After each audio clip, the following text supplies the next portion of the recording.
Itu diambil jenazahnya, diindung-indung lagi, dibacain lagi. Ya bintul gutub, ya zaujatul gutub, ya ummul gutub. Itu anak langsung bergerak, berdiri, langsung lari-lari lagi. Hidup lagi itu anak. Ini baru pembantu nih. Nanti termasuk panitia hari kiamat itu, panitianya kiamat itu adalah keluarganya Nabi SAW. Mereka adalah panitianya. Pernah nggak sih kamu lihat potongan ceramah di media sosial yang bikin kamu mikir, loh ini Ustaz ngomong apa ya? Atau mungkin kamu pernah ketemu video seorang yang dipanggil Ustaz atau Kiai, tapi isi ceramahnya lebih mirip dongeng daripada nasihat agama? Anehnya, meskipun isinya terdengar nyeleneh, bahkan kadang nggak masuk akal, pengikutnya tetap banyak. Bukan hanya banyak, tapi loyal banget. Mereka bela mati-matian, nggak peduli seaneh apapun isi ceramah atau kelakuan gurunya. Ya, saya yakin kamu juga pernah menemukan fenomena ini. Dan mungkin kamu bertanya-tanya, kok bisa ya orang-orang percaya? Nah, hari ini kita bakal bahas fenomena yang satu ini. Ulama nyeleneh yang gemar berdusta, tapi tetap dielu-elukan. Kita nggak akan bahas dari sisi kebencian atau menyudutkan kelompok tertentu, tapi dari sisi sosial, psikologis, dan keagamaan. Supaya kita bisa paham kenapa hal kayak gini bisa terjadi, dan apa pelajaran yang bisa kita ambil bareng-bareng.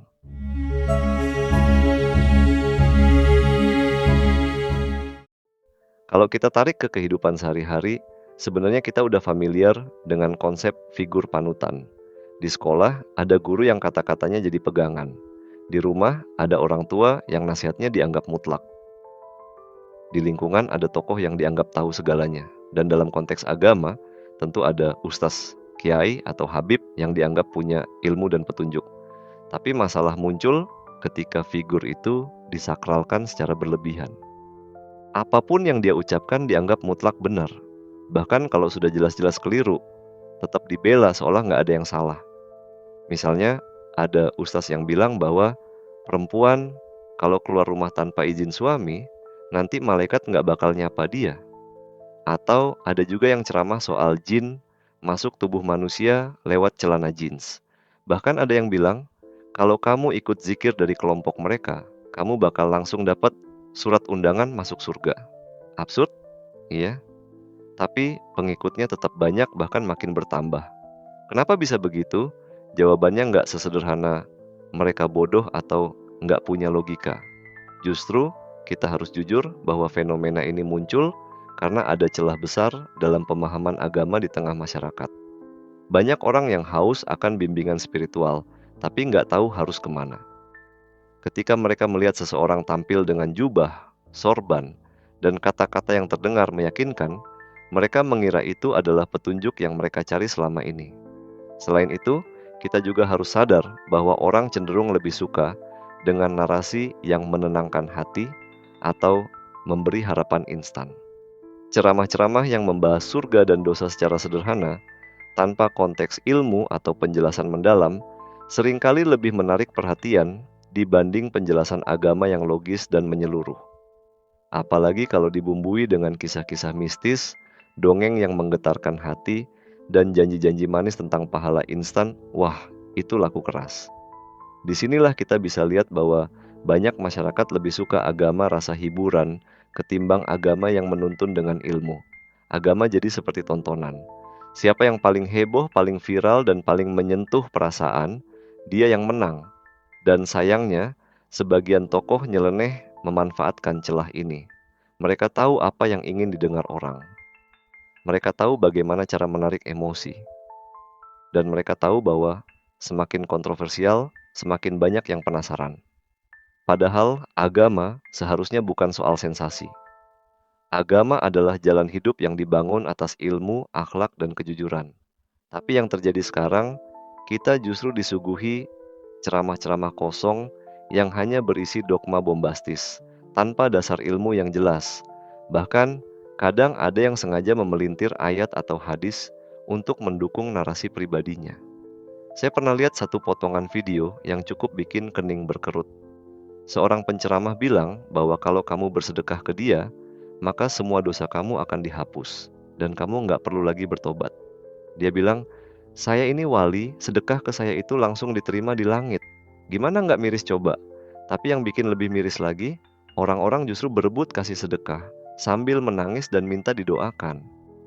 Ini bukan lagi soal agama, ini udah masuk ke ranah manipulasi emosi. Dan hal kayak gini nggak bakal berhasil kalau nggak ada faktor pendukung. Salah satunya adalah mentalitas pengkultusan. Banyak pengikut yang nggak mau menerima kritik terhadap gurunya. Mereka anggap gurunya adalah manusia suci yang bebas dari kesalahan. Bahkan kalau ada bukti bahwa guru mereka berdusta atau terlibat penipuan, mereka bakal bilang, itu ujian dari Allah, atau jangan menilai wali Allah dengan akal manusia biasa. Padahal dalam Islam sendiri, bahkan Nabi Muhammad SAW pun masih mendapat kritik dan teguran langsung dari Allah lewat wahyu. Kalau Nabi saja masih bisa ditegur, masa manusia biasa nggak boleh dikritik? Tapi sayangnya, banyak orang yang justru anti kritik kalau sudah menyangkut tokoh panutannya. Masalah lainnya adalah minimnya literasi agama. Banyak masyarakat yang belajar agama hanya dari potongan video pendek, quotes Instagram, atau ucapan sepintas dari tokoh yang mereka kagumi. Mereka nggak merasa perlu untuk belajar secara menyeluruh, apalagi dari sumber-sumber yang kredibel. Ini membuka ruang besar bagi tokoh-tokoh nyeleneh untuk menyebarkan narasi sesat, tanpa perlawanan berarti. Lebih parah lagi, ada juga yang justru memanfaatkan atribut keagamaan untuk mendapatkan kekuasaan atau uang. Mereka menjual karisma keagamaan mereka untuk memikat hati jamaah. Mereka bikin jamaah merasa bersalah jika tidak menyumbang, seolah yang tidak memberi berarti kufur nikmat. Mereka memposisikan diri sebagai perantara antara manusia dan Tuhan, padahal dalam Islam hubungan manusia dan Tuhan itu langsung, tanpa perantara. Maka kita juga perlu tanya ke diri kita sendiri, kenapa kita gampang percaya, kenapa kita jarang bertanya atau mengecek ulang. Apakah karena kita lebih suka kenyamanan dibanding kebenaran? Atau karena kita lebih percaya dengan jubah dan sorban daripada isi kepalanya? Fenomena ini menunjukkan bahwa yang harus dibenahi bukan hanya si penceramah nyeleneh, tapi juga cara masyarakat memandang agama dan tokoh agama. Kita perlu belajar untuk menghargai ilmu, untuk membedakan antara kata-kata yang menyentuh dan kata-kata yang benar. Kita perlu lebih kritis dan selektif terhadap siapa yang kita jadikan panutan. Jangan sampai kita ikut-ikutan tersesat hanya karena malas mencari kebenaran yang sejati. Dan tentu saja, ini bukan berarti semua ulama atau penceramah itu buruk. Masih banyak tokoh agama yang tulus berdakwah, berbicara berdasarkan ilmu, dan hidup dengan sederhana. Tapi mereka kalah populer, karena mereka tidak menjual sensasi. Ceramah mereka tidak viral, tapi justru merekalah yang patut kita dengarkan. Lalu bagaimana kita bisa membedakan antara yang tulus dan yang hanya berdongeng? Ada beberapa ciri yang bisa kamu perhatikan. Pertama, lihat apakah isi ceramahnya punya dasar yang jelas dari Al-Quran dan hadis, dan apakah dijelaskan konteksnya. Kedua, lihat bagaimana sikap hidupnya, apakah sederhana atau terlalu glamour untuk ukuran seorang dai. Ketiga, apakah dia terbuka terhadap kritik atau justru memusuhi siapapun yang bertanya. Kamu juga bisa tanya ke diri kamu sendiri, apakah saya merasa tercerahkan setelah mendengarkan ceramahnya, atau justru makin takut dan makin emosional. Ceramah yang baik akan membawa kita pada kedamaian dan semangat untuk memperbaiki diri, bukan hanya bikin kita marah-marah ke orang lain atau merasa diri paling benar. Dan pada akhirnya, tugas kita sebagai umat adalah terus belajar dan terus mengasah hati nurani. Jangan gampang kagum hanya karena tampilan luar. Jangan mudah percaya hanya karena kata-katanya puitis. Lihat substansinya, cek sumbernya, dan jangan lelah untuk berpikir kritis. Jadi, buat kamu yang mungkin pernah ikut dalam lingkaran yang ternyata nyeleneh, jangan merasa bersalah atau malu. Yang penting kamu mau belajar dan memperbaiki diri. Kebenaran itu memang kadang pahit, tapi di sanalah letak kemuliaannya. Kita semua sedang belajar, dan selama kita terus berusaha mencari kebenaran, insya Allah kita akan dipertemukan dengan jalan yang lurus.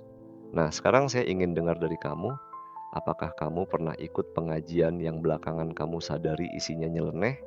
Atau mungkin kamu pernah mengidolakan tokoh agama, tapi belakangan justru kecewa? Cerita kamu bisa jadi pelajaran penting buat yang lain. Silakan tulis di kolom komentar, saya akan baca dan tanggapi sebisa mungkin.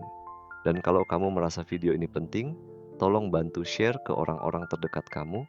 Kita sama-sama belajar, sama-sama saling mengingatkan, karena menjaga akidah dan kewarasan dalam beragama adalah tanggung jawab kita bersama. Terima kasih sudah nonton sampai habis. Sampai jumpa di video berikutnya, dan semoga kita semua selalu diberi petunjuk untuk membedakan mana yang benar dan mana yang hanya bualan.